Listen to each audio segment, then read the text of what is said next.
संजीव राजे नाईक निंबाळकरांच्या घरावर आयकर विभागाचा छापा। सकाळी 6 वाजेपासून अधिकाऱ्यांकडून चौकशी सुरू।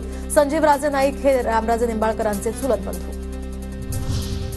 स्थानिक स्वराज्य संस्थांच्या निवडणुकांच्या पार्श्वभूमीवर आता भाजपची राजकीय रणनीती। भाजपकडून मंत्री नितेश राणेंना रत्नागिरी जिल्ह्याची जबाबदारी।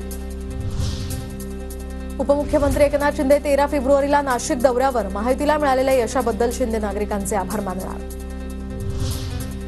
मनसे अध्यक्ष राज ठाकरे 7 फेब्रुवारीला पंढरपूर दौऱ्यावर, तर पंढरपूर तालुक्यातल्या करकंब गावामध्ये हॉटेल ग्रँडचं उद्घाटन करणार। मनसे नेते दिलीप धोत्रे यांची माहिती। पुण्याच्या देहूमध्ये विधानसभा निवडणुकीत विरोधी उमेदवाराचा प्रचार केला म्हणून राष्ट्रवादी काँग्रेसकडून 3 नगरसेवकांवर कारवाई।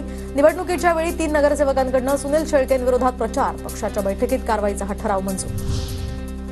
टोरेस गैरव्यवहार प्रकरणामध्ये गैरव्यवहाराची रक्कम 120 कोटींवर। टोरेस कंपनीकडून 11,300 गुंतवणूकदारांची फसवणूक झाल्याचं कळतंय।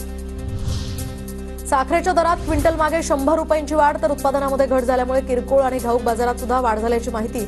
येत्या काही दिवसात आणखी दरवाढ होण्याची शक्यता। म्हाडाच्या कोकण मंडळाच्या 2264 घरांसाठी आज सोडत, तर ठाण्यातल्या काशीनाथ घाणेकर नाट्यगृहामध्ये ही सोडत काढली जाणार। पश्चिम रेल्वेवर 9 फेब्रुवारी रोजी होणारा ब्लॉक रद्द। विरार ते वैतरणा आणि सफाळे ते केळवे या दरम्यान घेण्यात येणार होता ब्लॉक, मात्र काही कारणास्तव हा ब्लॉक आता रद्द, त्यामुळे लोकल वेळेवर धावणार।